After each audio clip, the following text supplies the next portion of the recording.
I'm just like Caribbean beach and Polynesia, a tropical split. All right. So, hey, everybody. Happy Monday afternoon, not night.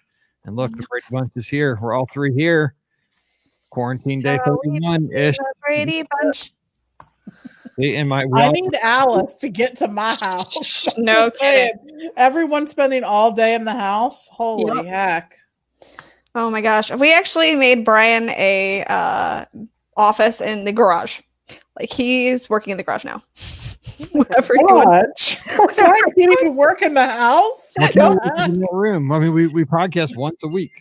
No, he doesn't want this room. He wants the garage for some unknown reason. So he legit made him a space in the garage.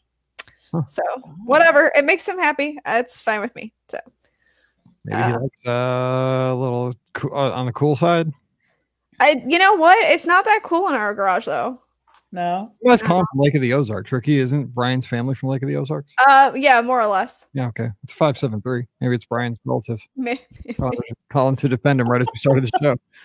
Maybe it's his parents. Oh, and I've been watching that series on Netflix, Ozark. Oh, that's filmed right by me, right? I don't know, but you're not at Lake of the Ozarks. No, but it's filmed in Lake Lanier, which is right by me. So it's crazy. It's dark as heck. Yeah, but it's crazy. So yeah. Does it have Party Cove?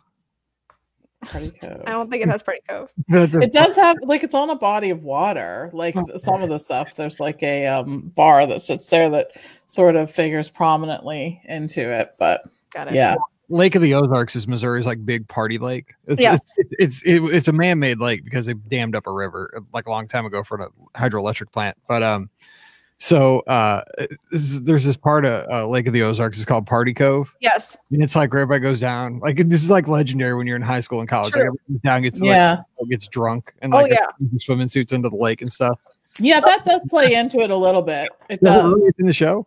Well, sort of. They don't call it Party Cove, but like the whole story is Jason Bateman is an accountant for what turns out to be some unscrupulous folks, and he's got to pick up his family and move to the Ozarks. He was thinking to get away from them, but they just come with him. Apparently, he's good at his job. I guess he's good at laundering money. But anyways, it's all the stuff that goes from there. But really, the acting is great.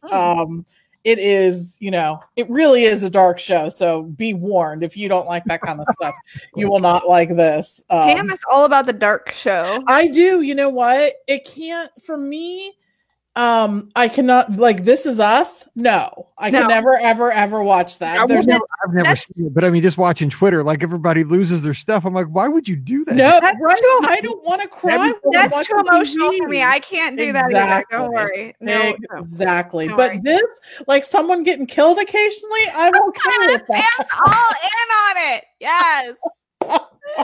See, look at all these people agree with me. Ozark is awesome. I have heard. We need to start an Ozark recap show. Oh my God. I know, right? That, and then let's all go back and watch Breaking Bad again because it was the best show. Hey, I mean, there's Better Call Saul. So I love Better Call Saul. It's like it's on tonight. I cannot wait. So. Oh my gosh! And there's a show called Hannah that's spelled the right way too. Apparently, I know it is. That's what we need next week. We need the show to just be like binge-worthy shows because if we're all stuck in our houses for the rest of our lives, right? We're just gonna need entertainment. I'm sorry, you didn't join me at 8:00 at night every night, man. We are stretching the Disney, doing 7 extra hours every week. Yeah, I'm fried by 8:00. Like people don't want to talk to me. Oh my gosh! Did you see what Scott did over the weekend? He ran a marathon. He did. I was seeing that. Yeah, a mile at a time, 1 mile an hour. That's crazy. He did 3 at the beginning, and then he did a mile for 23 hours. That's insane. I mean, good for Scott. I'm so proud of him. Scott. That's unbelievable, right? Like, I can't even stay up that long. By the way, no way. I'm just not good at it. No. Yeah, well, apparently Ozark's more popular than us. I can tell you that. Everybody loves Ozark. Because Jason Bateman's on it. So first of all, I think he's awesome. Loved him in Arrested Development, by the way. He was so good in that. That was just funny. So anyways. Should we talk Tiger King? I haven't seen that either. No. Oh my gosh, Tiger King. Don't worry, Mike. I didn't watch it either.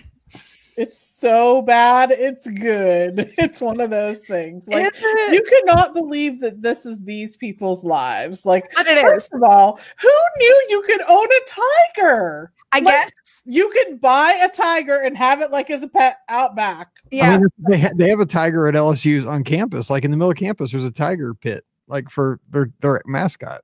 So I guess I'm out. I don't know. I guess. I don't know. I can't do it. All right, we're gonna have to do some kind of recaps because we got Lost, we got Better Call Saul, Hannah, all this Ozark stuff is great. Mike would just recap live PD. So Good, I could recap Moana because I watched it last night. hey, look at that! Mike finally saw Moana. Oh man, that was such a good movie. I liked it because I like the Polynesian culture. Like that's all about. Like I love those colors. It and only took you 2+ years, Mike. It's fine. Actually, it was 4. I didn't realize 2016. I thought I was Jeez, like, no way! Oh my gosh, I told Pam, I was like, dang, I thought this movie was like pretty new. that can't be true. I'm gonna have to go back and look at this chat thread because there's so many good like television shows being. I need someone to make some personal television recommendations for me. See, I just watch comedies. Like that's where I am. I can't do all the serious stuff, so I just go comedy. So Yeah, but you liked Breaking Bad. I did, and I have like all like the past couple seasons of Better Call Saul on my DVR oh my gosh, it's so good. watch, and I'm just How like, can you not have watched them already? I didn't, and then now I don't have like.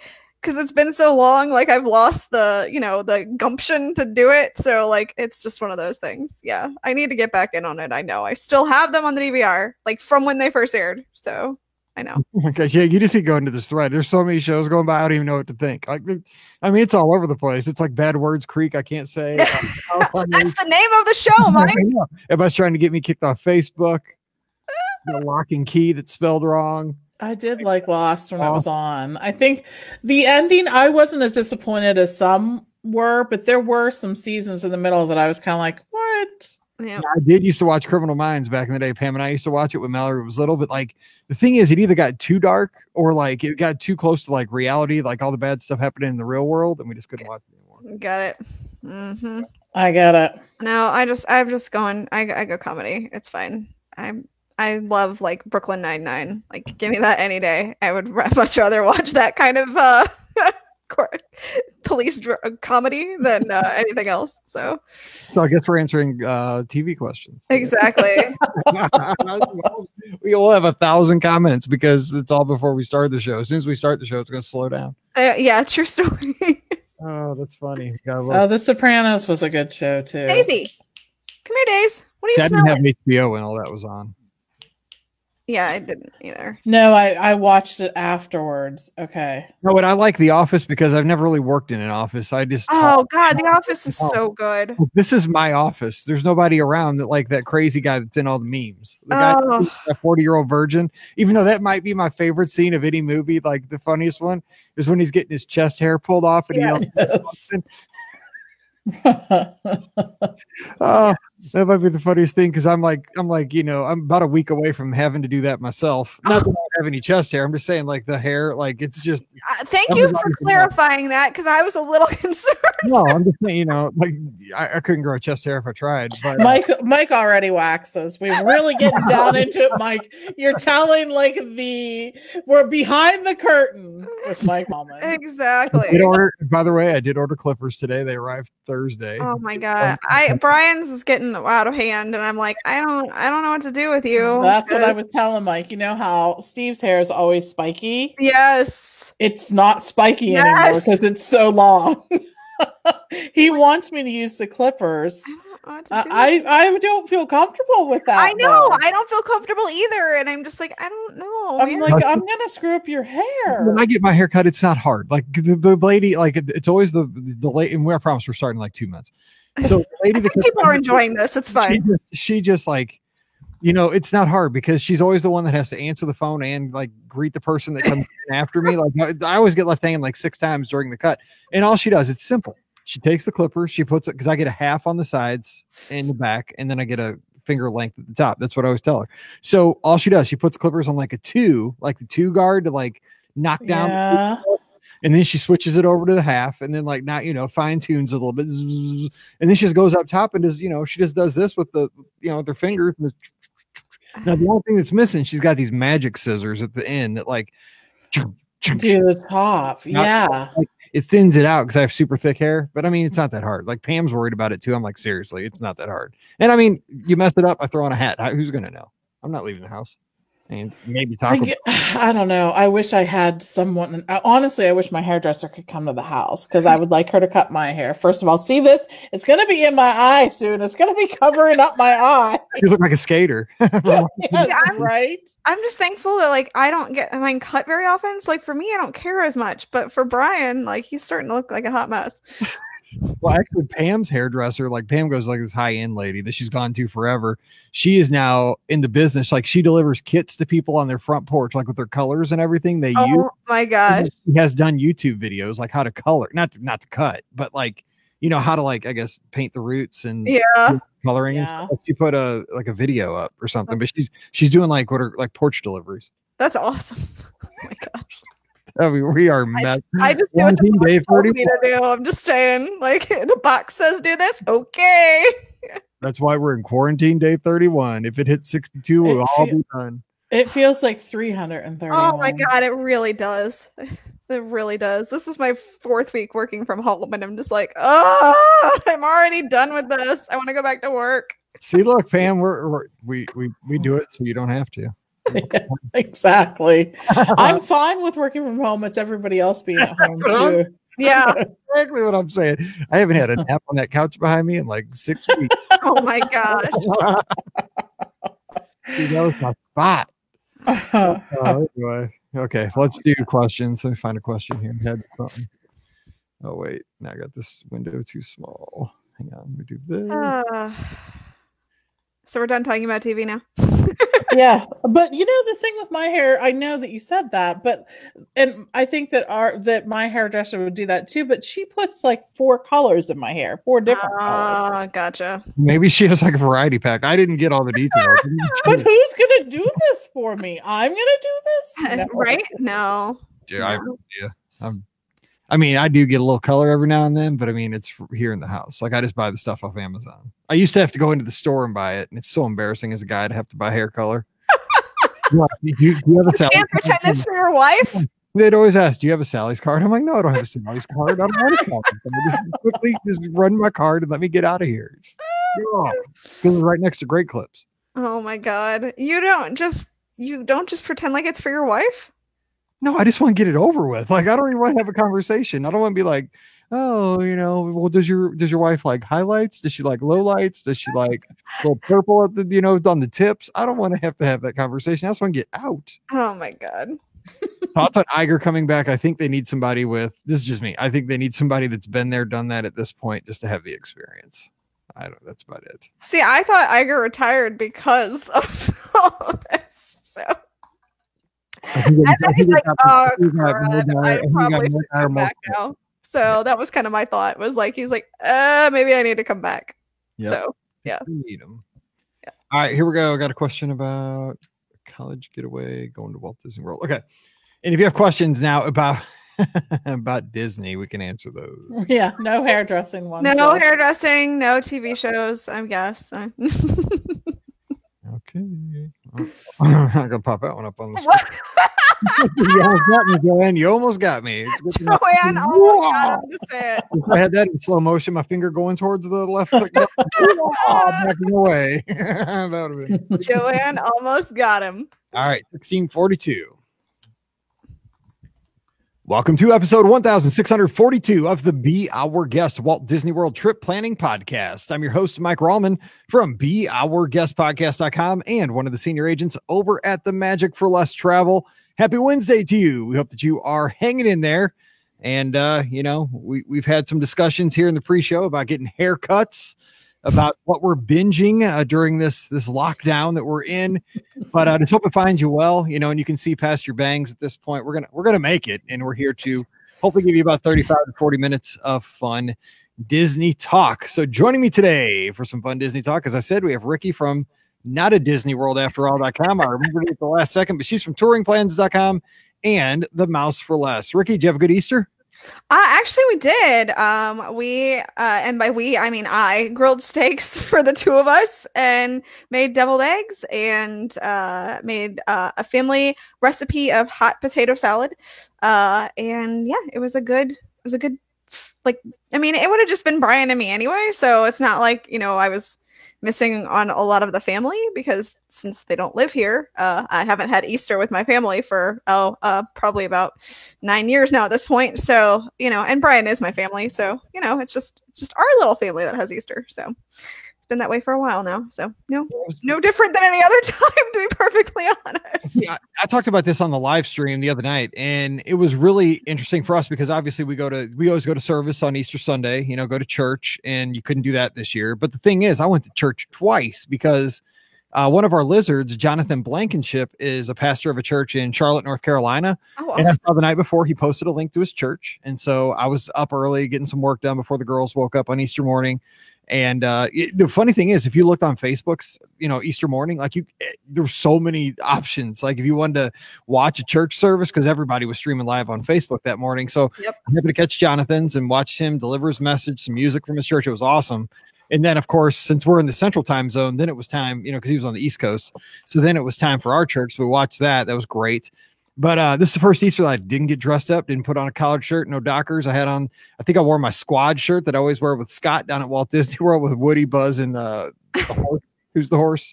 Bullseye. And, and like I didn't shave. I mean, I was a mess. We were all a mess. But you know what? We sat around the table. We said grace. We had our ham and our potatoes and our green beans and corn. It was a different, and we FaceTimed our relatives, but it was a different Easter, but it was a fun Easter. So it's one, we'll look back on. It'll be different. I'll be glad to be with the family next year, but I don't know. How'd it go for you, Pam Forster? She's from the co-owner of the Magic for Less Travel. You guys have a good one up in Pittsburgh?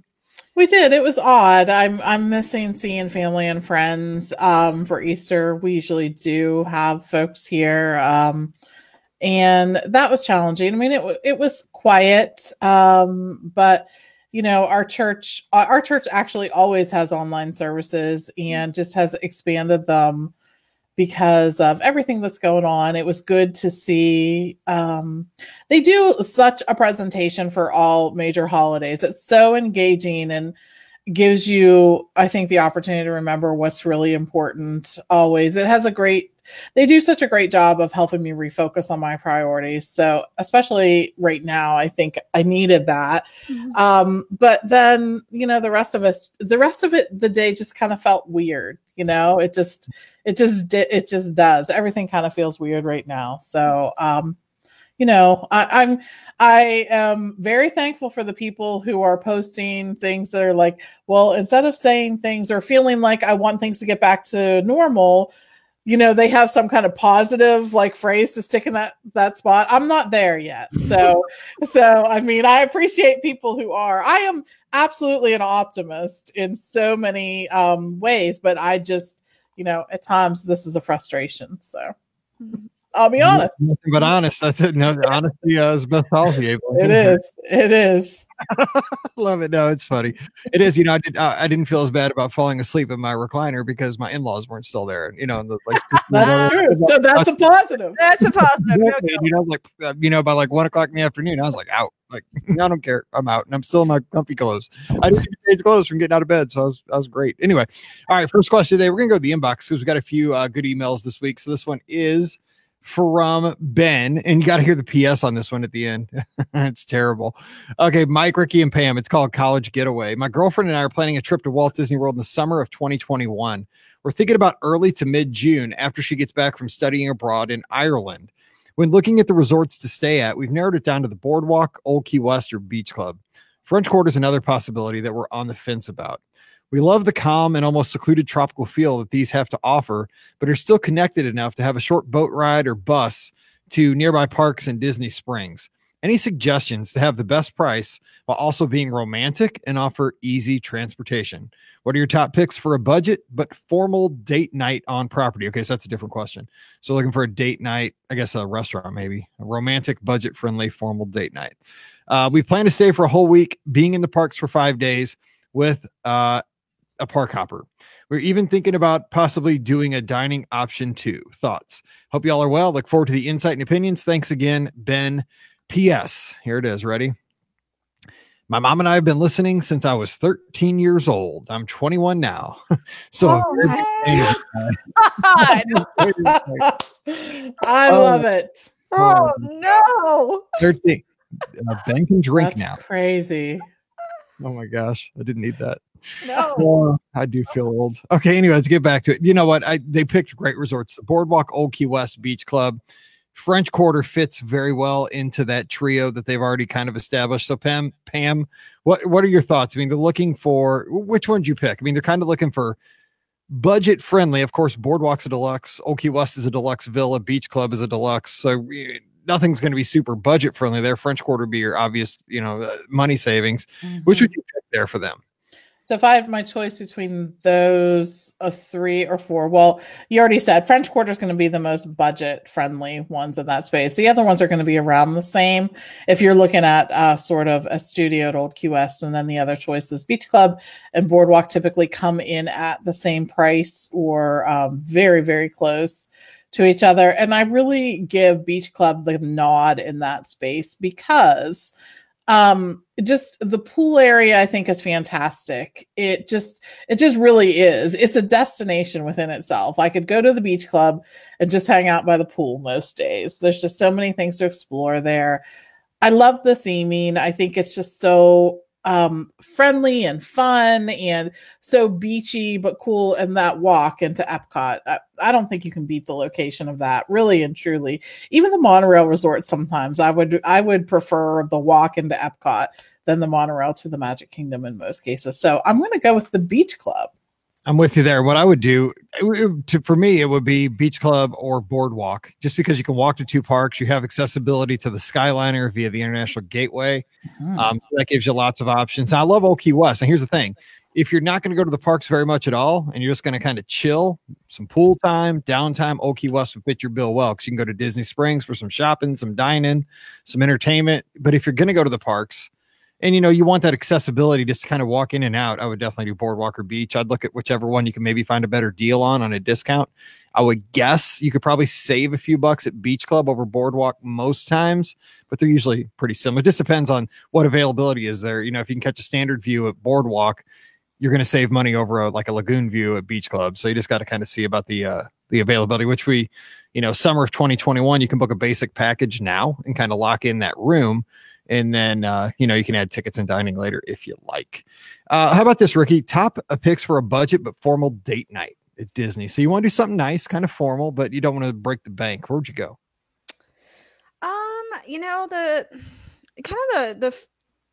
One of the things that popped in my head at first was Topolino's Terrace. It's a really great restaurant. I feel it's at the Riv, as my place call it. Riv, that's it, man. I feel like that's just a really great experience overall. You have the great views of Epcot, and you can see Hollywood Studios, and I just feel like it's just got great, fantastic views. If they're looking for budget, I don't know how budgety it's going to be. So the option that really kind of popped in my head for kind of a budgety but nicer meal, ironically enough, was like Ale and Compass. I feel like that might be a really good option, just off the beaten path kind of thing. It will be a little more private. Not as many people go there, so I feel like that would be a good budgety option. Yes, I'm making up words with budgety. It's fine. Let's just go with it. You've been doing it forever. I've been doing it forever with Junglier. And we talked about that the other night on the community check-in. What about, and this one's in a theme park, what about Coral Reef? Is it because it's in a theme park, and plus now it's in a high traffic area? Yeah, that's true. Oh yeah, it's definitely in a high traffic area. Yeah, Coral Reef would be a good one, I think. It's got seafood and steak. I mean, I'm from the Midwest. That makes it fancy. Yeah. It's got a tank. It's got entertainment. It definitely has the entertainment factor. That's for sure. I I think Epcot would have the more romantic restaurants that are a little like not, as more budget friendly. So you've got Tepanito, which, is like, where they cook in front of you. San Angelo Inn, it's because the atmosphere. San Angelo Inn got the atmosphere there. So that might be a little bit more budget friendly. I'm trying to think of like at the other theme parks though. I mean, Cinderella's Royal Table is definitely not on the budget friendly list. I know Tiffin's isn't. Maybe I would say Yak and Yeti either. That's not really romantic. Not really romantic. It's hard. Like the romantic restaurants are almost all like signature restaurants in the parks. I feel like. It's like they're playing that. I know, right? No, what Pam, do you could throw in there? I'm just trying to think of like romantic on a budget. So I would, to add to the list, I think I would think about Sebastian's over at Caribbean Beach. Call. They have an interesting menu, so you're going to want to check that out and see. But we've had some good meals there, and I absolutely second the Ale and Compass mention. Oh, good. I was right on that one. Darker. It's a sort of a darker location. Like the lights are down in the evening. It's more quiet, sort of laid back, and we've always had good food there too. So I think it's a good spot. All right, and Diane in the live chat's giving a shout out to Enzo's Hideaway at Disney Springs. Cool atmosphere, kind of romantic. And Adriana says, "Be our guest." Kind of, that's on the border there, being expensive, but it's not as. Oh, and Adriana, you can't give that one at Old Key West. We're not allowed to say that one. Just Mike. And Kaylee says, doesn't want to say it. "Trudeau Gusto." All right, let's get. Oh yes, Trudeau Gusto. Yeah, true. Let's see here. Let's go with this one. Hey, BOGP crew, we're planning a vacation for early May and had to decide between Villains evening event or a regular after hours event in the Magic Kingdom. Which would you choose and why? Which do you think would be less busy? So the Villains or the typical evening after hours event? Rikki, where do you fall on that? I'm just guessing because I haven't been to either. I'm not a night owl anymore. I used to be. I get up. I would say the Villains one's probably more high demand, right? Because it's specific. That's what I would think. Yeah, the Villains one would be more high demand. I think that would be the more unique option as well. So if you're looking for a more unique choice, then I would choose the Villains one. If you're looking for one that may not be as crowded, I mean, it's not going to be crowded overall. Like from what I understand, these are just not crowded events, even if they're sold out. So, you're going to be fine either way. But if you want the chance of maybe not having it be so crowded, I would go with the regular. But I think that the Villains one is probably more unique. I agree. All right. Next question is from Kelly. Hey, BOGP crew, what's the best Disneyland resort to stay at? And how is the resort comparable to the Walt Disney World resorts as far as tiers go, like value, moderate, deluxe? Pam, take this one. Yeah. So you don't really have the wide range of choice out at Disneyland that you do at Walt Disney World. There's really only 3 on-site hotels. You have Paradise Pier, which is a hotel that used to be owned by someone else, but then Disney took it over a while back, and they've made some changes. The thing about Paradise Pier is that it offers some really great views, if you pay for them, theme park views of California Adventure. And that's one of my favorite views of any of them. It doesn't feel quite as Disney as the rest of them, but the price point is a little lower than the other 2.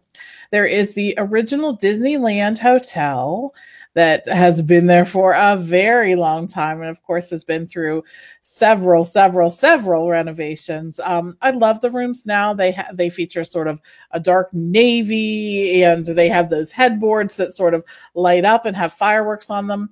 To me, this resort feels very nostalgic. Like you feel Walt's presence sort of there, and I really like that one. There's different configurations of the rooms, so check those out. They also have a premium view of the downtown Disney area, which is what it's still called out there. And some of those rooms actually can see the fireworks. So think about that too.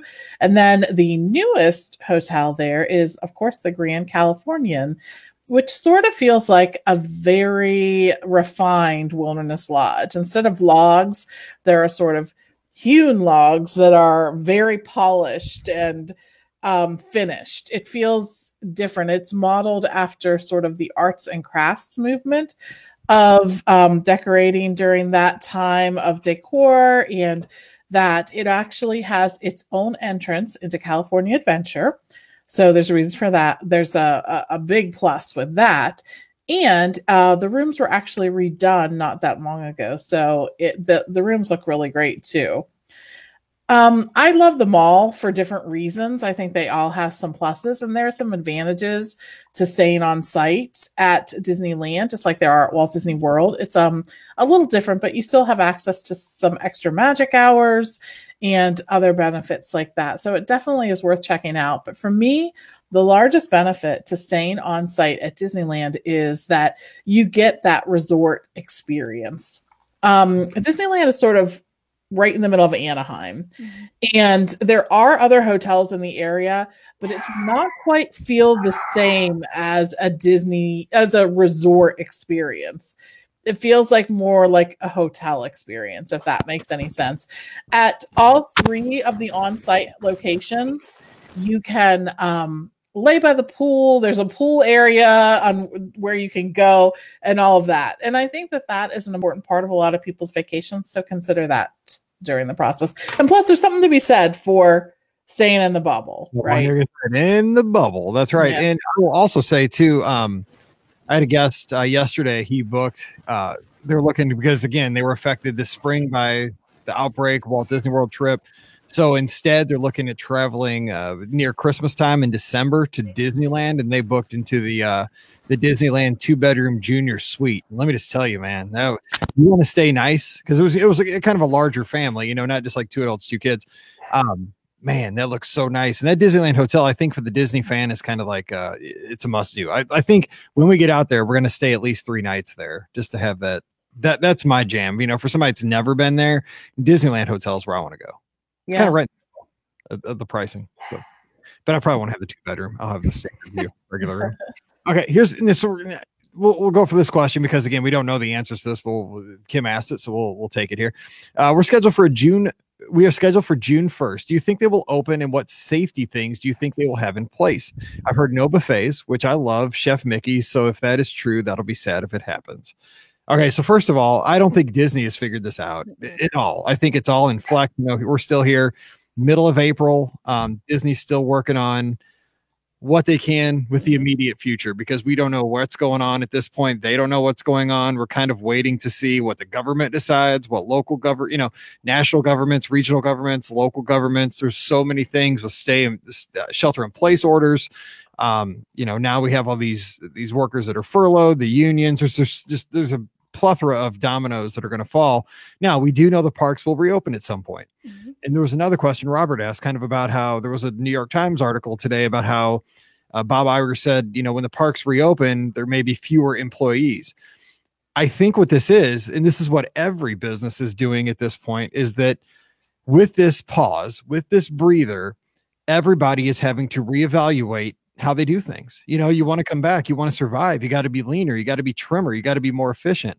And I think Disney is no different. They have to consider, maybe those days of jamming everybody in, Rikki mentioned it like 2 weeks ago and kind of like as a side joke that, they would cram, like in the Hall of Presidents, man, they would cram 198 people in one row because they just kept sliding you down. I think those days are behind us, at least for a while. I think they're going to give us some space. You're going to have less people in the parks. If you have less people in the parks, you're going to have less employees that are needed to service those people. Buffets, we don't know if that's going to happen, but if you use a little common sense, it's something that could be considered. I've seen articles for Las Vegas saying the Las Vegas buffet might be going away because, again, you got to think about where are those points of contact that could make somebody ill just generally. What I'm saying? Like, it is not the most sanitary 15, 20 years ago when you think about a buffet. I love buffets. I just don't think about it. But if you really do, I don't know, Pam, you own a business. This is just how I'm seeing things. I think every business to survive, and this isn't just because of the COVID stuff, you always have to be reevaluating and looking for ways to become lean, efficient, and give your guests the best experience possible while still cutting the fat where you can.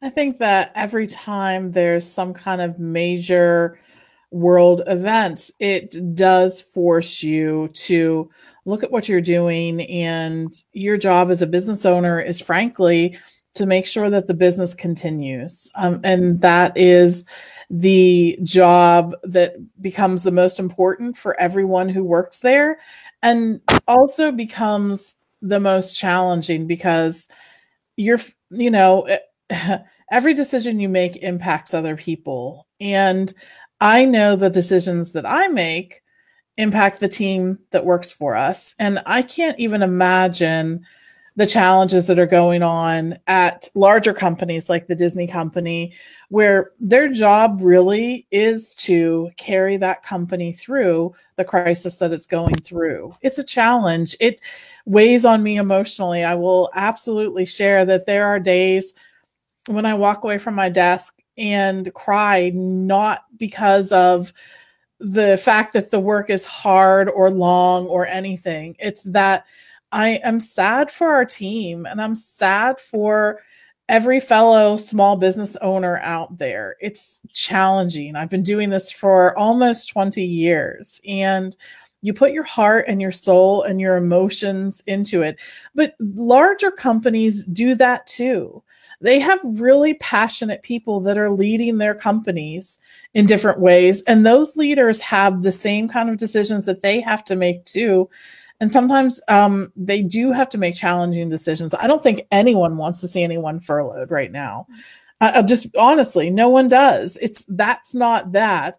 But if you're not a business owner who is taking a good look at your organization and remembering your responsibility to help your business weather this as best as it can, then I don't think that you're a very responsible business owner. So, I mean, you know, those are the things. It's easy, I think, to criticize or to, you know, second guess, I guess, every decision that is being made. But I can tell you as a business owner, I don't know any other business owners who are like, I want to start a business so that I can make all these decisions and not care about how the people that work for me respond to that, right? Everyone is thinking about everyone, I think, when they're making those decisions. I agree. And it, you know, again, I joke about on these live call-in shows that we do on, you know, each night around 8:00 Eastern, we have call-in shows. We have a great time. The community all gets together, and we have lots of callers from New York. And I tell them my frame of reference for New York, since I've never been there, is just watching Blue Bloods every day while I work in the office.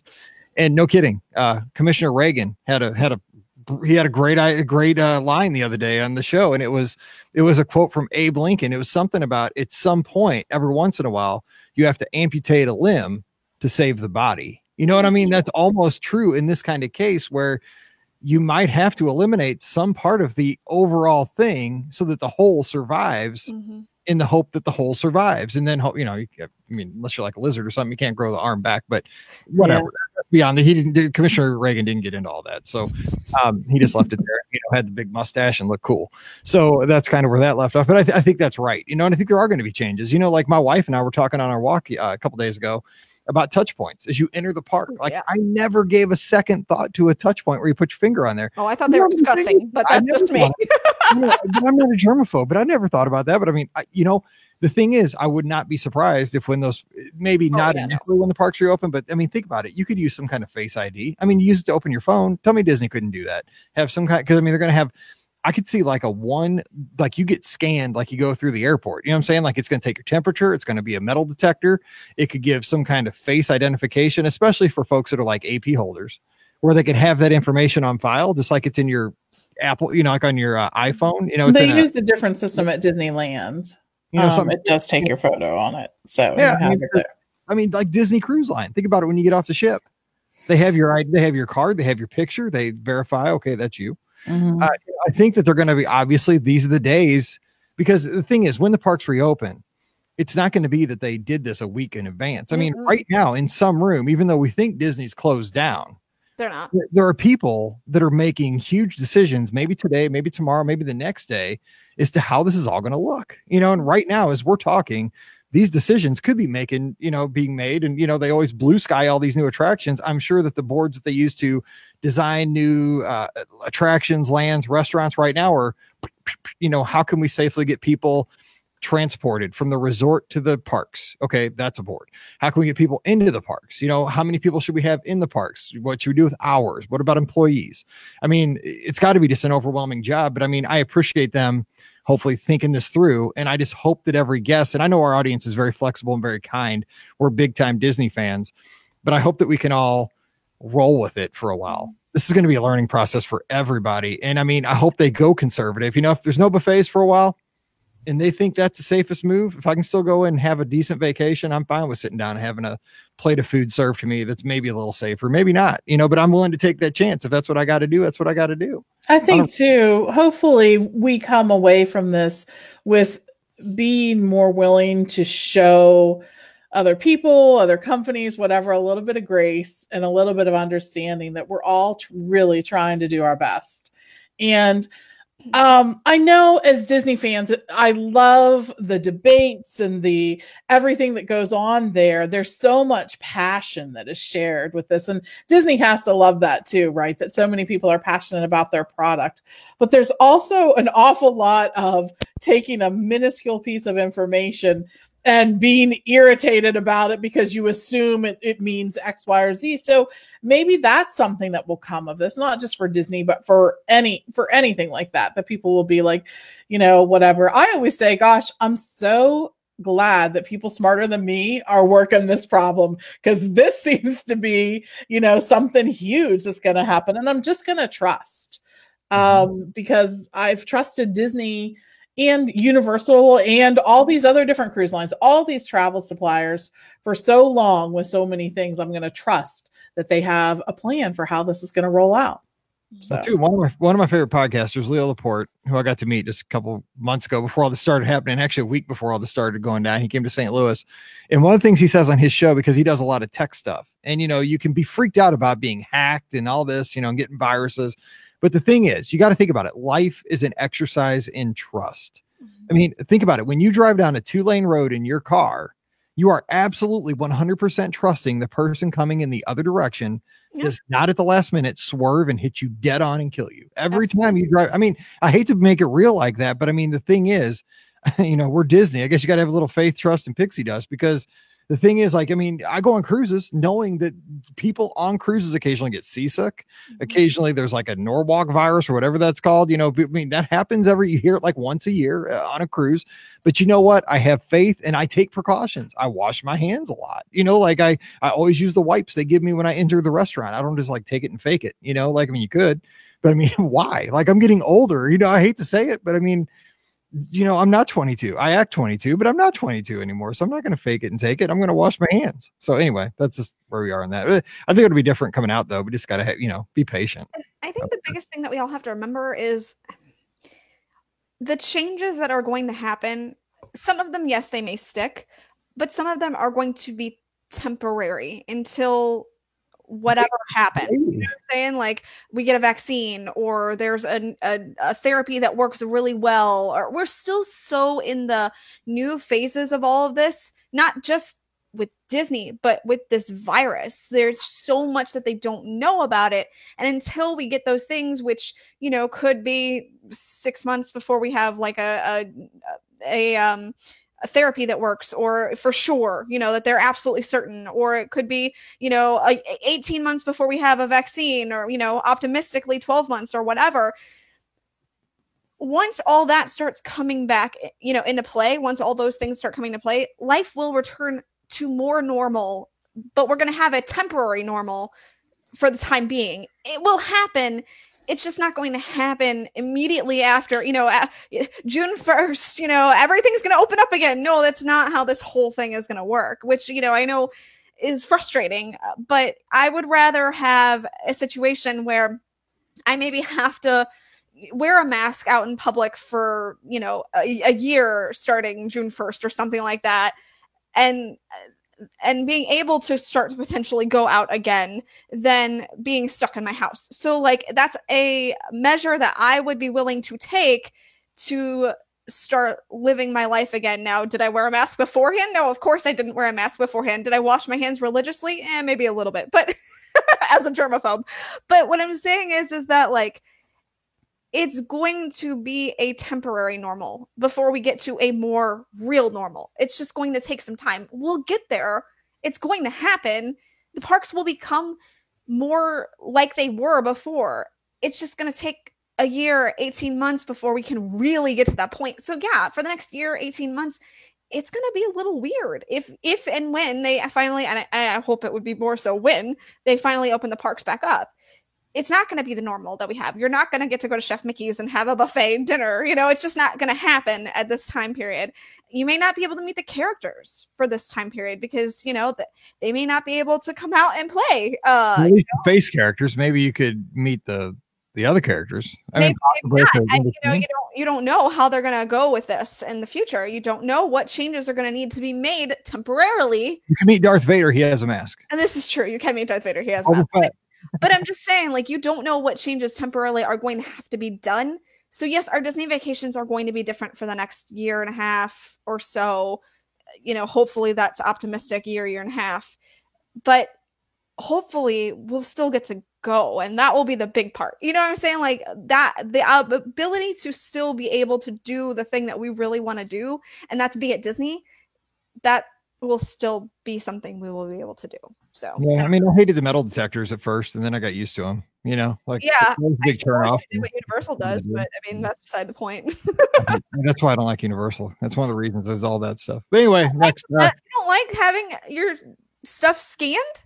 I don't like Universal. How like if you're going to ride a roller coaster, you got to put your phone away. That part, so I won't ride that ride. That's because of the measures that happen from a lawsuit. So yeah, I'm not doing it. So anyway, Sweet 16 Disney trip from Sophia Miller in Jersey. Hey, Mike, love the podcast. I'm going to Walt Disney World in August for my Sweet 16 with 3 of my friends, my parents, and my brothers. So we're a pretty large party of 10 people. For the last day, August 12th, we're looking to do breakfast around 8 o'clock to end our trip. We had an ADR schedule for Chef Mickey's, but I'm thinking about changing it to Kona Cafe. Which would you choose? Any suggestions for ways to make the birthday trip special? Thanks so much, Sophia. All right, well, we just hope we didn't just crush her dreams with the Chef Mickey's talk. I didn't even mean to do that. This one's been pulled up before we had that conversation. Kona Cafe, party of 10. Pam, thoughts? Now, I wish they still had the big kahuna. I'm still bitter about that big kahuna. I know the breakfast choices are they're different now. They had changed their menu at certain points. They brought new things on, and they did this for the dinner menu too. But I still think it's a great way to start the day. First of all, at Kona, when you think about that location, right, and the fact that you just get to go after you're done, you can go ahead and take the monorail over to the Magic Kingdom, and you're right there. I always think, when you're celebrating something like that, you got to get up, get breakfast, and get in the parks. I know that's not the Rikki method of doing things, but yeah, there are some great choices there. And if you are going for breakfast, you know the most famous thing, right? Erica, she put it there in the chat for us. Tonga toast, absolutely. It is awesome, but there are some other great choices over there too. And of course, everyone loves that juice that they serve there, the multi juice. I think it's the it's pog juice. It is. Pineapple, orange, and guava is what it is there. But the other great thing about Kona breakfast is the coffee. They have a press pot that you can buy there, and it is worth the expense. So anyways, so good. Erica, you and I we're like we're coming up with the same good points. Yes. Like we both want Tonga toast and a Kona press pot coffee. It's like you're sharing a brain. I know, right? Hopefully she has more of it because mine hasn't been working as well lately. So oh yeah, David's right. He's got the macadamia nut pancakes. People are crazy about that's way good. I think everybody would like, but everybody needs a good excuse to go to Polynesian. I think you'll like it. That'd be a good place to go. And we've had, I mean, that's a good place for a group meal. We've had meals there with like 60 or 70 people. No kidding. Like for the running squad. And so they're good with, I mean, I wouldn't recommend 60 or 70, but it works. I mean, we've done a lot of stuff with groups of 60 or 70, which probably wouldn't be highly recommended, but they've turned out fine. All right. Last question today from the inbox here. It's from Missy, and she says, Thanksgiving. First Thanksgiving at Disney World's coming up this year. We're DVC and we're staying at our home resort, which is the Polynesian. Where should our family of 5 feast on Thanksgiving Day? We love Whispering Canyon, and my children want to go there, but I'm sure there are other great options as well. Thanks in advance, Missy. All right, Thanksgiving, family of 5. They're looking to feast for Thanksgiving Day, staying at the Polynesian. Whispering Canyon's what the kids are rooting for, and the kids aren't wrong. That's a good deal. That's also very accessible from the Polynesian. It's true. it's an ADR that's going to be not easy to get, but it's going to be obtainable. Because I'm thinking, you could consider Ohana, but Ohana on Thanksgiving could be a hard nut to crack. I mean, somebody's got to get them. You're staying there. You put in the work. I mean, it's still far enough out. You could get that. Of course, people are going to say Liberty Tree Tavern. That's probably the hardest one for Thanksgiving. Pam, give some thoughts. What do you think? You got kids in the thing to think about too. Maybe. I don't know. This family of 5 though. It doesn't say they're. Oh yeah, she did say kids. Yep. It is. And Liberty Tree Tavern is one that I know gets filled up on Thanksgiving a lot because people are looking for that traditional, that traditional Thanksgiving meal, and they have the turkey and stuffing and whatnot. But the other good thing is that on Thanksgiving, there are other restaurants that offer a more traditional option. And we will not see those on the menu until probably leading weeks up to Thanksgiving. At the time, it's like a week before Thanksgiving. Yeah, like it is where they advertise. Slow with letting people know, hey, this restaurant's going to have a special Thanksgiving meal. So yeah. But they just, so you can typically count on that. Like we've even had meals at Yachtsman and Jico, and they've had Thanksgiving options for us to have too if we wanted to, like turkey and stuffing. So if you're going with a group, I think that one of the things you're going to want to do is take something that's going to have sort of a wide berth of choices, right? Because you have people that will only eat chicken fingers and people who want a gourmet meal with, a good wine. And I think a lot of the Disney restaurants can accommodate that, especially since the dining plan includes alcohol. I think that they've sort of opened up your choices in that space, right? But I would be leaning toward probably a sit-down restaurant and not a buffet. And I think Whispering Canyon's not a bad choice for that space. But I think that any of your one credit restaurants are really going to be a good choice because they're going to have some of those options available to you. For me, I would look at where I want to be location-wise because that really sort of factors in to where you're going to eat. Where are you coming from? What do you hope to get done that day? And what are you going to do afterwards? So I agree. And in the live chat, Christopher Armstrong is asking about going over to the Riviera for your Thanksgiving dinner. I think that might be smart, especially this year, because it never crossed my mind, because it's new. And I think we get, especially the Disney fans that tend to have done this for quite a while. We get that, we got like that list of 15 that we're mentally checking off, but we don't think about those new options. Also, Caribbean Beach could be an option too with some of their dining options. So that'd be cool. And also you could ride the Skyliner, see the Riviera. It's beautiful. And then you're accessible to 2 parks from there as well. But I think Angela Marie has the one. I think this is a sleeper hit because it's kind of Thanksgiving food. It's Garden Grill at Epcot. The kids would like it. I think it's similar food, depending on what the kids get. It's not too far off from what they might get at Whispering Canyon at Garden Grill. You have characters. It's a character buffet. You're right in Epcot. You could go have some fun. Garden Grill, sleeper hit there. Rikki, what about you? I think Garden Grill is a great choice. Absolutely. It was one of the ones that I was thinking of.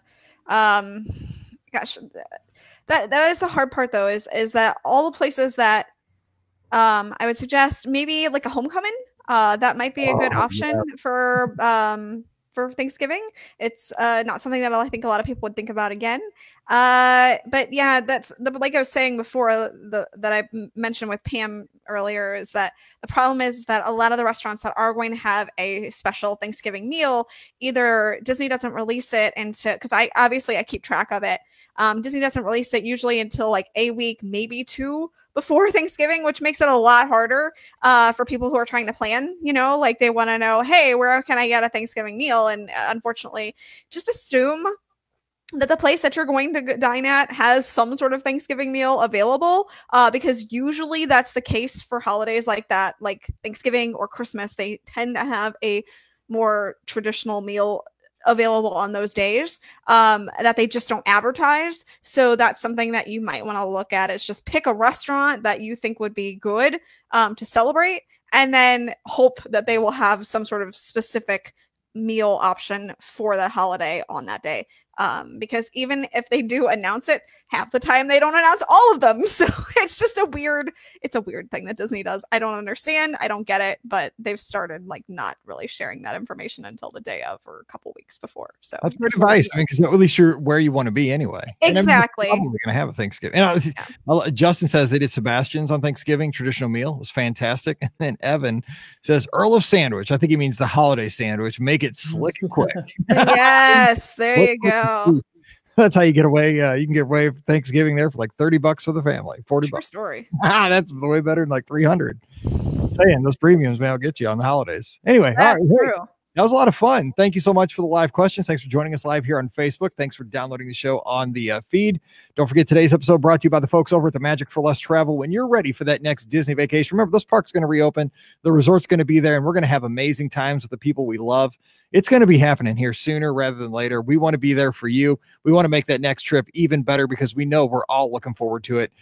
We're missing it. And you know what? It's going to make that next trip better. And the agents are here just licking our chops to make some magic for our guests. So just drop by the magicforless.com. Check out all the great resort pictures, the room layouts, the dining plan details, everything you need. I mean, it's all there. You know, the resort guides, what kind of activities can you do at the Riviera? What kind of activities does Riverside have? It's all there. It's a great trip planning tool to get everything started. And while you're there and you start piecing together a possible vacation, fill out that free, no obligation quote form, and an agent will get back to you right away. And we'll be funneling down those factors until we find you the perfect vacation. So check them out. Support the folks who support us. Keep us going every day here lately, and 3 times a week under normal circumstances. They're over at themagicforless.com. Also, please use our Amazon affiliate link. It's beourguestpodcast.com/Amazon. When it's time to get your hair trimmers and your I'm telling you, we might support the show by hair clippers here in the next 30 days because I ordered mine today. So get yours as well. Anytime you buy anything on Amazon, please take the extra 5 seconds, click through our link. You get all your Prime benefits, cost you nothing extra. It's beourguestpodcast.com/Amazon. Give us a follow on social media, Instagram and Twitter at @BeOurGuestPod and at @BeOurGuestMike. And of course, join all the fun that we have 7 days a week right now over on Facebook at facebook.com/BeOurGuestPodcast. All right, time to get out of here. We'll be back again on Friday. Whatever day it is. Friday, whatever day. I don't even know. We're going to be talking split stays, creative split stays. I think it's going to be a lot of fun. Also, join us Thursday, Friday, Saturday, Sunday, and Tuesday, 8 o'clock Eastern, 7 o'clock Central, live on the Facebook page. So for Pam and Rikki, I'm Mike, wishing you a great Wednesday. Time to head back to work, maybe even on the sofa. And we'll see you real soon. All right, let me save that one. Don't go anywhere, people. We still got another show. That's right. Out. No, thank you. Please stay. That's episode 1642. Let's edit. Any edits on that one? Yay. All right, so we are going to do creative split stays if you guys want to hang out. You guys are awesome. Thanks, Cherie. Thanks, Kelly. Thanks, Robert. Thanks, Kim. Oops. Thanks, Diane. Thanks, BB. Okay, let me close that one. All right, let's do Friday. By the way, look at her. She's so cute. Yep. Oh, freeze warning. Oh, what? It's cold here, man. The wind chill was 33 when I came down here. Oh, that's awful. I know. The wind's blowing like crazy, and it was like 45 or something. That's nasty. terrible. No, thank you. I know, for real. It was 90. We had 90 last week.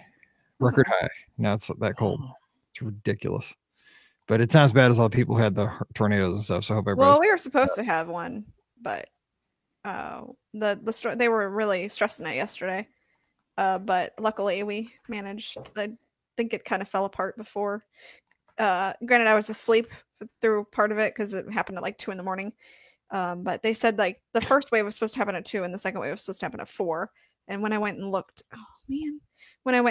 at the weather forecast, or the radar, I guess I should say, it had kind of fallen apart the second wave. So, and it wasn't very strong when it came. Yeah, those things were bad in Mississippi and Alabama, Louisiana. All right, so creative split stays. Here we go.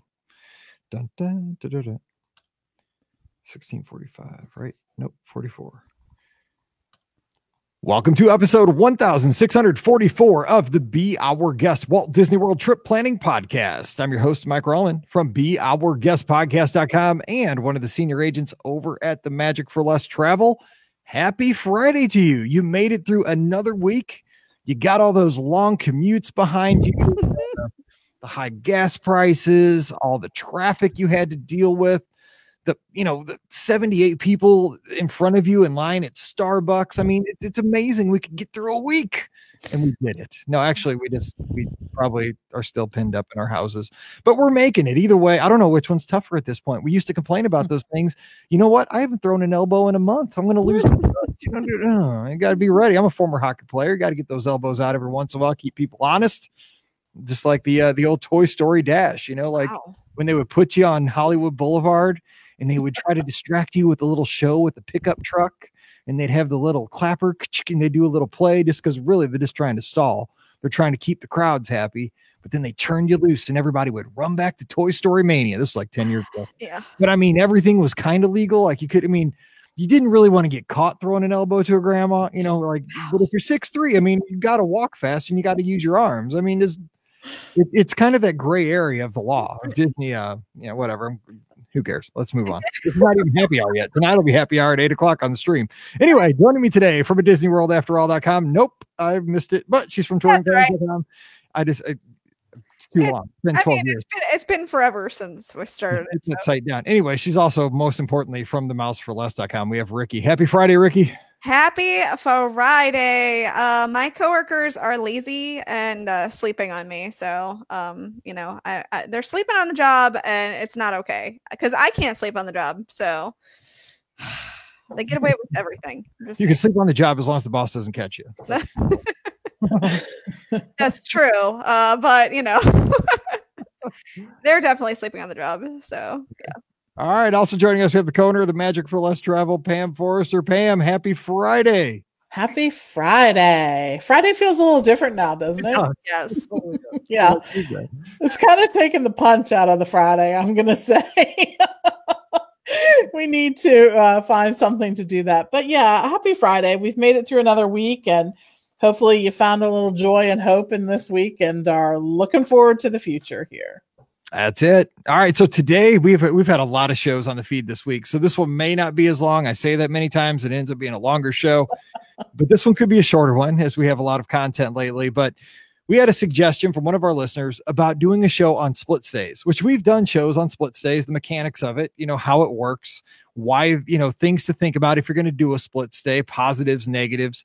We could talk about that quickly at the top of the show, but the focus of today's show is going to be more on the creative side of this exercise.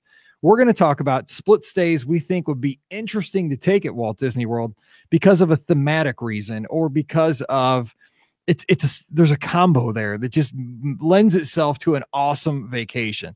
So that's going to be what we focus on. First of all, real quick with the split stay, if you're kind of new to all this, when we use the term split stay, what we're talking about is one vacation where you stay at multiple resorts. And obviously the goal of, or the benefit of this, or the positive spin to this is, for me, is that it's almost like two vacations in one. I get to have two resort experiences on one trip, which for me, and I know Pam and Rikki are kind of the same, the resort is at least 50% of the fun of the vacation at Walt Disney World. It's being there. It's being in the environment. It's the restaurants. It's the rooms. It's the pools, the optional transportation you get from a specific resort. Can you take a boat? Can you take a Skyliner? Can you take a bus? Can you take a monorail? There's a lot of factors there. And the resort is basically, when you get to planning a trip, that's your first thing most people look at. Where are we going to stay? Why are we staying there? Is it, is the goal of the trip to be not in the room very much? Okay, a value would probably fit in well. And this is an anniversary trip. We're going to chill out. We're not going to do the parks a lot. Maybe you're looking moderate or deluxe. So I think that, with a split stay is interesting, but it doesn't always fit. If you're going down for a race weekend, for example, I wouldn't do a split stay because you don't want to have to worry about switching resorts with all your running gear and laying stuff out, getting your clothes, and you just don't have a lot of time because a lot of times you're getting back from your races 10, 11, 12 o'clock.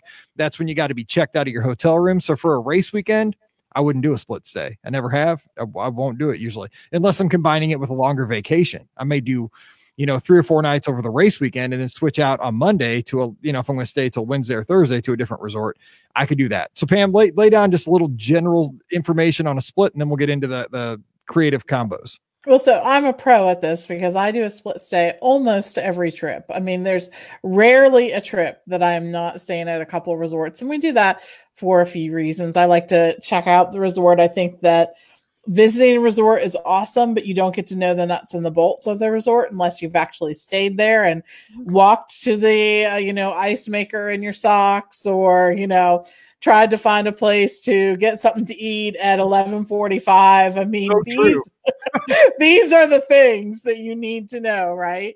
So anyways, a few of the things that you're going to want to know if you're considering a split stay at a Walt Disney World resort. First of all, yes, Disney will help move your luggage from resort number 1 to resort number 2. You give it to Bell Services and they'll take care of that for you. Now, note that there will be a period of time when your luggage is not available. It is in transit. And these aren't things that run like every hour, half hour, or even every 4 or 5 hours. It's going to be like once or twice during the day. It will go over. So just plan for that and know that that's going to happen. Also, that day that you're moving from one resort to the other, you'll have to get out of your Disney resort room long before your room at your next resort is going to be ready. You're homeless. So plan for you are. You are. So there's a few things you can do. If you're going to plan to be in the parks, no big deal. No one was going to be in the room at your resort anyways. Another thing you can do is utilize the pool at one or both of your resorts. Just have a day bag that includes swimsuits and plan on doing that. The thing that I don't want to see any of you doing, because I've done this before, is to get up in the morning, pack all your stuff, move over to your new resort, and then sit there in the lobby waiting for your room to be ready. Don't waste a day. Don't waste a day. Don't waste a day. So take all that into consideration. And Disney does help you move. Even if you have food that needs to be kept cold or anything like that, just talk with the front desk. They're there to help you. So they will help you make this easy. But the thing I will say that makes our split stays so much easier, you ready for it? Packing cubes. I knew it was coming. I knew it was packing cubes. You have to. You absolutely have to. And they make packing and unpacking so much easier. They're definitely worth the investment. Check on Amazon or eBags or all kinds of different places have packing cubes, but we absolutely love them. So, all right. So let me just say too, there are different reasons for a split stay as well. Obviously, I think the biggest reason for a split stay would be obviously to keep the cost down. If you want to stay at a deluxe, like here, one of the first split stays we ever did, this was way back a long time ago. We stayed at Pop Century for the entirety of the trip, except for one night. The very last night, it was our anniversary. We stayed at the Beach Club level. And that was because, there's no way we could have afforded to stay at the Beach Club level for more than one night. But the thing was, and we did it the last night, and our annual passes had run out. Our tickets had run out the night before we checked into the Beach Club. So we had nothing else to do at the Beach Club other than enjoy the resort, enjoy club level amenities, enjoy the Stormalong Bay, eat at Beaches and Cream. It was perfect. There was no temptation to go into the parks. Mm-hmm. But the thing was, by, not doing a moderate for the whole time, we saved a little bit of money with value on the front end and then deluxe on the back end. It made it accessible just to get that taste. Like Pam said, we were guests at the Beach Club level. We were legitimate for one night. But it was still amazing. So, that was a combination we did. It was a value of deluxe and it worked out well. Rikki, kind of kick us off. What are you thinking about a creative split and what's the reason behind your thoughts? Well, okay, so I am going completely, I'm going to start completely off the reservation in a weird way. So if it's about kind of saving money and you want to have kind of that camping experience in an interesting way, why don't you do, and this is completely opposite, camping at the campgrounds and then going and staying at Wilderness Lodge for the last part of your trip. It totally you couldn't get more opposite, right? Absolutely opposite of roughing it completely on the campground, in a tent, you know, I mean, you could have your camper or whatever, but like, there's that option, and then going to the nice, very rustic but very high, much more higher end Wilderness Lodge, and staying there and enjoying like all the amenities that they have, as well as the grandness of the resort. I just think that would be like the ultimate in odd split stays, because you're definitely going from one spectrum to the other. But it's a similar feel. You're getting that woodsy feel. So I don't know. My wife loves Wilderness Lodge, but I am not getting her camping down in Florida. I can tell you that. She is not sleeping. I told you I was going off completely with the first one. I was completely doing a go with me on that one. So, and I think, again, general rules, you want to have the nicer stay on the back end, so you have it to look forward to. That way, you're not going from, say, a beach club to Pop Century, because that's going to make the room seem smaller. I mean, it's good. Where's my, just like, where are my fluffy towels? Where's my softer toilet paper? You don't want to have to do that battle with your significant other. I'm just saying, I've been there. I mean, sometimes we stay at like 3 resorts on one stay. I mean, Pam knows, like, we'll just, I'll do like first night because I get a travel agent discount there. I'll get a annual pass rate here. It just depends. And I get creative. We've done three resorts. But you just don't want to walk it backwards. I'm just saying, especially you don't want to go deluxe to value. Nothing wrong with the value, especially if you go value to deluxe. It's awesome. You just don't want to go the other way. All right, Pam, give us a combo. What are you thinking? So here's my combo. You ready for it? Mm-hmm.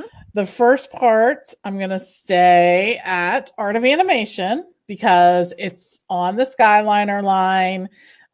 It gives the rooms have a little extra room to spread out, and it just has a much different feel. It's sort of, I figure at the beginning is typically the time when people do the parks hard. And then on the end of the resort, of course, I think that the beach club or the yacht club is a great place because, like we've mentioned so many times, it has one of the best pools on Disney property. You can really just relax and enjoy that location, enjoy the pool, enjoy the amenities, walk to Epcot, walk to Hollywood Studios. Again, you're still on the Skyliner, so you won't miss that amenity that you had at Art of Animation, and you get to sort of bounce around that way. I think it just gives you sort of a taste of both kinds of resorts, and it also, each of them has both, has some different pluses or minuses. So I agree. And you mentioned something that's truly important. You got to think about, you want to do the lesser of the resorts, the one that you're looking forward to, the one with the least amount of amenities, I should say, like pools, restaurants, stuff you want to take advantage of back through. You want to focus your park days on the resort where, where you don't want to spend as much time, obviously, at the resort. So that's kind of important, slow down when you get to the place you're really looking forward to. Okay, here's my combo. This is my romance on a budget combo. You ready? Yes. Because we are the romance podcast. We are. 12 years. I don't know why. I don't know how that worked. I don't know how that ever happened. There's a lot of stuff I don't know how happened in my life. I don't know how I ended up with my wife. I'm married out of my league. And how we ended up the romance podcast, I have no idea. But here it is. Romance on a dime. So it's the All-Star Music / Port Orleans French Quarter combo. Okay. Now, listen to me out here. You got what I consider the fanciest of the all-stars. And I know movies is the one that's a little bit more premium, at least in price.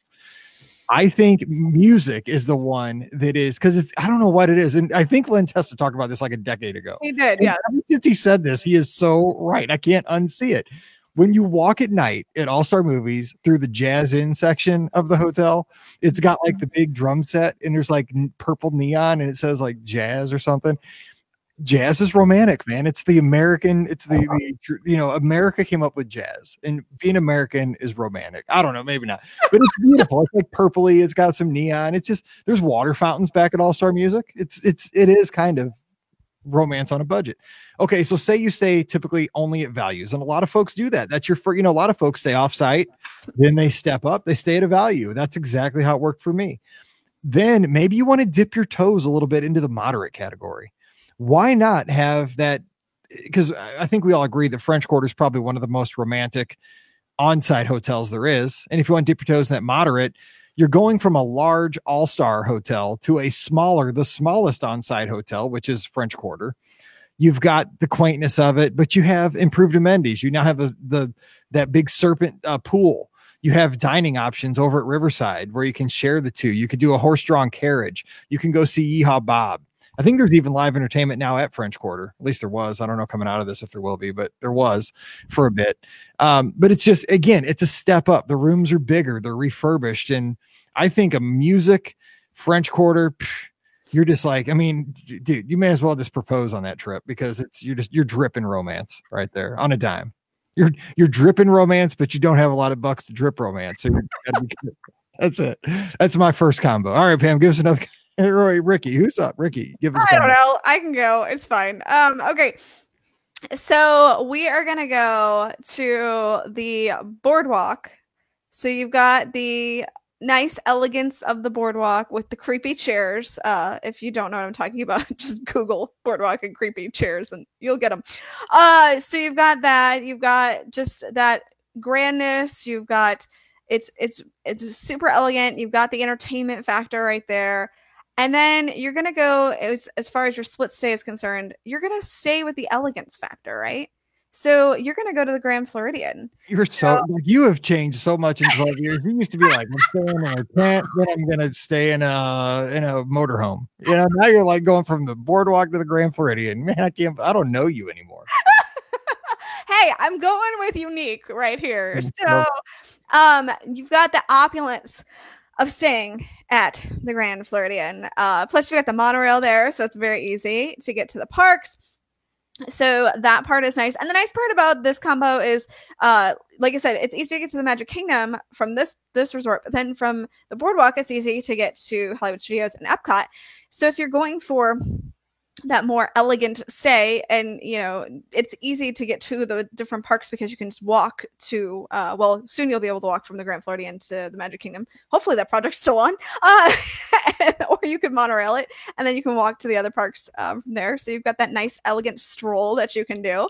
And I think that both of these, just like Mike went with the that kind of romance, I'm going with the Uber romance, the elegant romance. You've got dinner at Victoria and Albert's maybe. If you don't want to go that route, you've got lots of other choices like Citricos or Narcoossee's. So I think that we're going with all in on this opulence vacation. Mine's romance on a dime. Yours is Daddy Warbucks romance. That's crazy. Right now, I'm just saying, a girl has got to dream. It's like I tell Pam, if she wants to do that, close your eyes and go to sleep, because that's there you go. I've already done that. Yeah, that's gonna be all right. Pam, what do you got? I'm laughing over this. So I'm going to take another opportunity to sort of put together a combination that allows you to be park heavy on the front and relaxing on the back, which of course is yeah, that's right. So if you're planning a trip that's going to be let's say park intensive, and you feel like your family could handle the space in a value, I think that your best choice in terms of a value is Pop Century. They have sort of an upgraded feel in terms of rooms and dining choices, being the dining choices that are there available at the food court, the actual entree choices and things like that. I think many people agree that Pop Century and Art of Animation have the best sort of food court options, right? Plus, when you're staying at Pop Century, you have access to the Skyliner, which really sort of ups that game too. But on the back end, I'm going to encourage you to maybe consider something like Animal Kingdom Lodge, which truly is a resort that is a destination within itself. It has the best resort activities. You have all these different resort activities designed to help you really embrace everything that they're trying to provide to you there at the resort. Of course, you have savannas full of animals. You could just sit on your balcony all day and watch the animals at different times. It has some great pool choices. You have, of course, the pool there at Jumbo House, which is one of the largest pools on Disney property, as well as the Kidani pool, which has some great options too. And the dining choices there are fantastic. From Chico, which is a signature restaurant, to Boma, which is a buffet, to Sanaa, which is a table service, 1 credit on the dining plan choice. And even their quick service at Mara is something that I think is out of this world. So I think that would be the ultimate trip in terms of, getting stuff done, but then relaxing. That works. That's like business and then business and vacation right there. But I mean, it's vacation, but yeah, it's like a mullet. It is. Yeah, it's a part. Yeah, it's the mullet of vacation. I love it. Yeah, we got to name these. Okay, so here's mine. Here's my. Oh my God, my cruise was canceled combo. A split. Here it is. Like, oh my gosh, I can't get on my cruise ship. I was planning on being on a cruise with a drink in my hand. Combo split. Here it is. So it's going to be a Caribbean beach on the front end. Now, of course, you got a lot of dining options there, palm trees everywhere, Caribbean feel. They play the reggae music, the steel drums everywhere while you're there. It's about as close to a cruise you can get, plus moderate resort. So not going to break the bank. Now, of course, it depends on what kind of cruise you were going to go on, what kind of stateroom you had. You could either go maybe a deluxe studio at Old Key West for the second half. You're still not going to lose that vibe. It's definitely island time at Old Key West, even though Southern Florida, the Keys, but it's still kind of, for somebody from the Midwest, it's all the same, and then if you really want to splurge, obviously go over to the Polynesian and take that in, maybe you're doing a South Pacific cruise, you're fancy. You're not just sailing the Caribbean. You're going out and, you're Hawaiian or you're going to Guam or something. I don't know, Bora Bora. So anyway, that's what I would do. That'd be because some people may not be cruising. Maybe it's not on the, the foreseeable future, but you still want to have that vibe. You want to relax. You don't want to go crazy at the parks. Now, if I was doing this vacation, obviously when I'm at Caribbean Beach, I'm focusing on Epcot and the studios because I got the Skyliner right there, accessible to me. Boom, I'm there, back 10 minutes. But man, once I moved to Old Key West in the Polynesian, it's all about the dining. It's all about sitting at the pool. Shuffleboard, man. They have shuffleboard at Old Key West. They have tennis courts at Old Key West. Who plays tennis anymore? Does anybody play tennis? I don't know. It's not a big thing in the Midwest anymore. I mean, we have a good tennis team at our high school, but I don't think it's just because they want to do that. I don't know. All right, so let's go one more. Rikki, give us one more combo. All right. So it may not be the combo that people think of the most necessarily.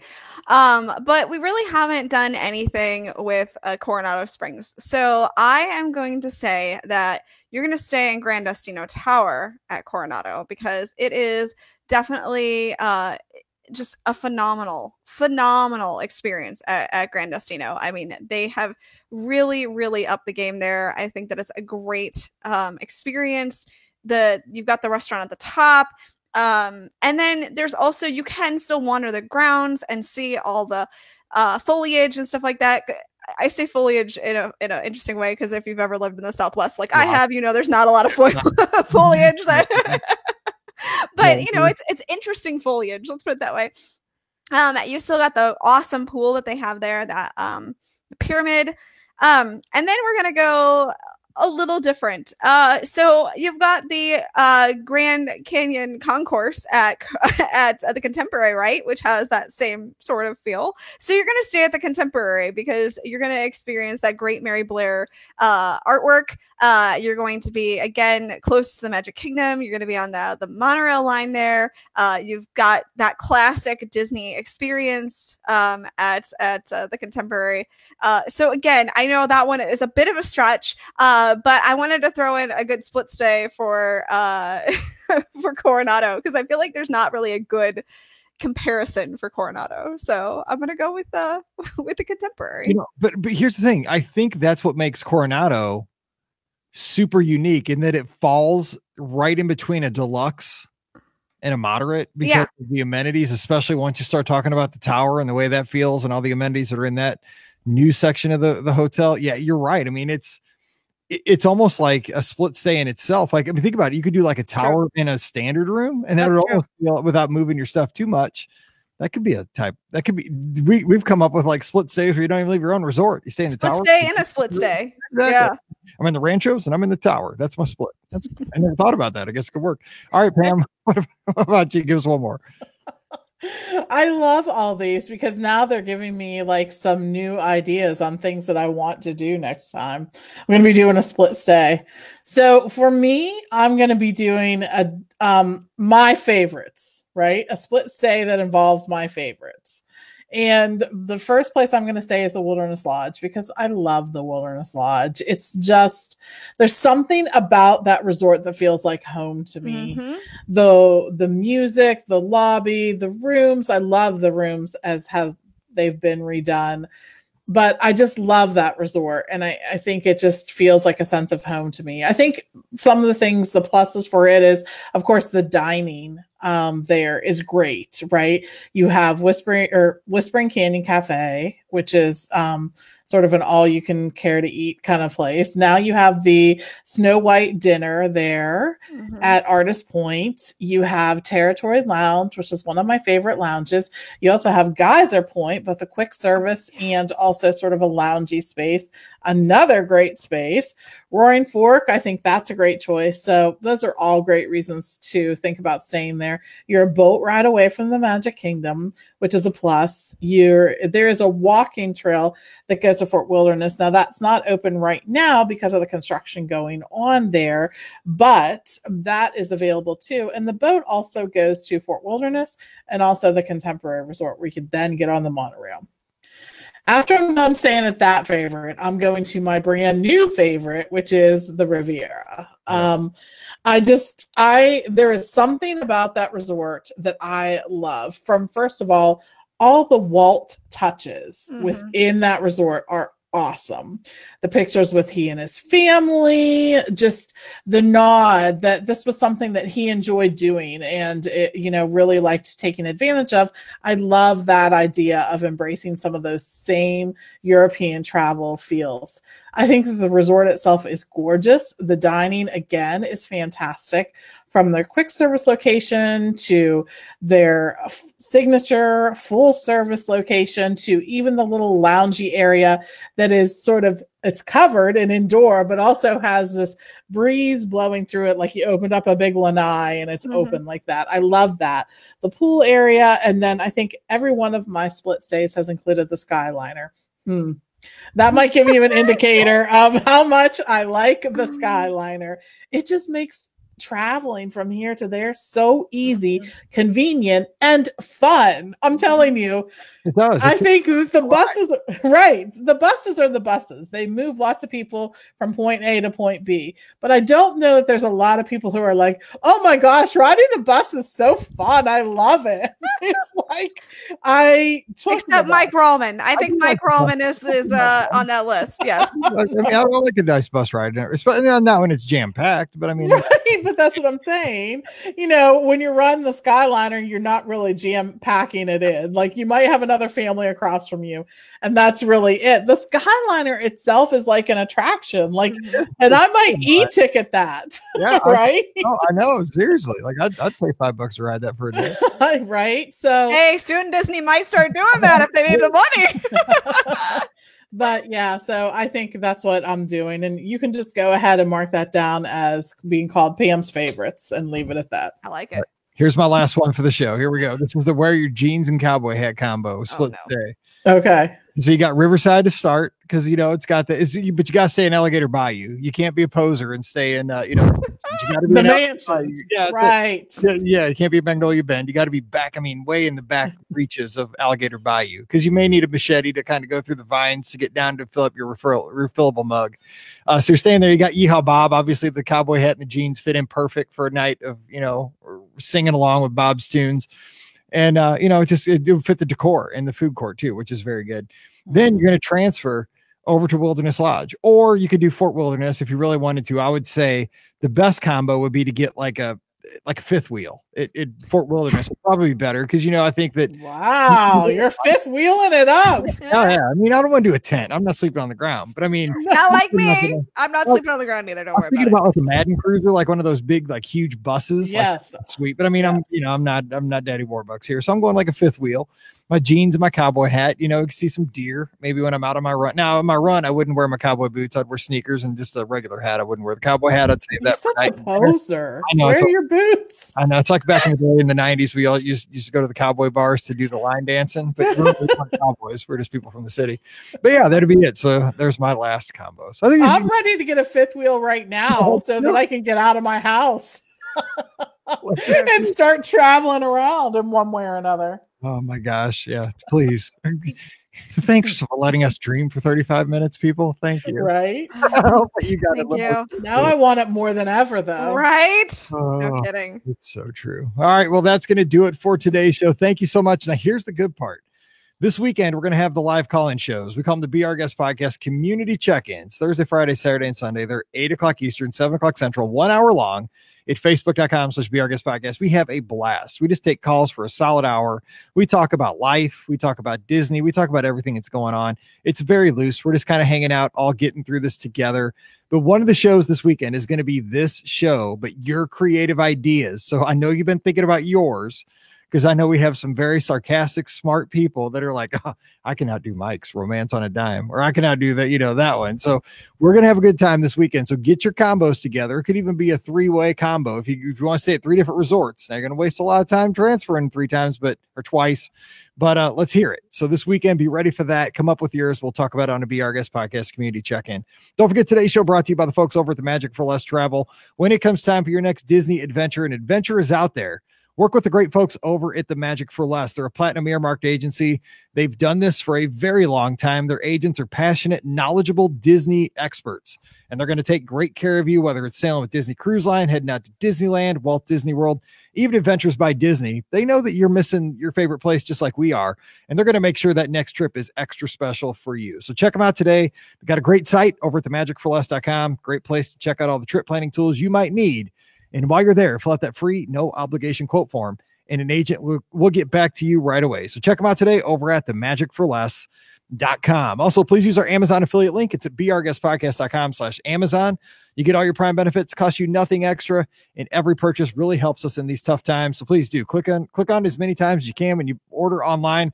Again, when are your clippers getting there this week? Mine are, I think they got here by now. We'll hope. Maybe next Monday I might be looking good with the hair. I could be looking a mess though, because my wife's going to be cutting my hair. Stay tuned. Wow. What? I can't wait to tell her about that. Well, I'm saying she's nervous. I mean, like, you don't want to be nervous. Like, you got to come in confident with clippers. That's what I think. I mean, even if it's a false sense of confidence, you got to come in confident. You don't want to, they always say, like, if you play sports scared, that's when you get hurt. You got to go in and just be like, I'm going for it. Like, you just got to come in with confidence with that half guard clipper on. It's you can't go in halfway and be like, that's how you cut somebody's ear off, I think. I don't know. Got it. Maybe I won't let cut my hair. Now I'm going to try to remember that when I'm just trimming Steve's hair. What does this show come to? I'm giving hair cutting advice. I know. I'm going to be like, Mike said I have to come in confident. You got to commit. Don't go in 65%. Close your eyes and be quiet. That's it. That's it. It'll look how it looks. Let's just be honest. Nobody's going to see you for another month anyway. It's fine. Exactly. Everybody raise your hand and promise that we're going to videotape all these excursions so we can put them somewhere online. Oh my. No. That sounds like fundraising right there. It does. All right. Anyway, we're going to get out of here. We'll be back with you each evening this weekend. You all stay safe, stay healthy, and we'll see you real soon. Oh my gosh, that's nuts. There's something wrong with Good that. idea for a show, though. I can't remember who gave it to me. That was a fun one. It was fun. That was awesome. Needed some laps. That was good. I like the mullet. And that is awesome. I could do a mullet split. I'll take a full-on mullet split. I'm telling you right now.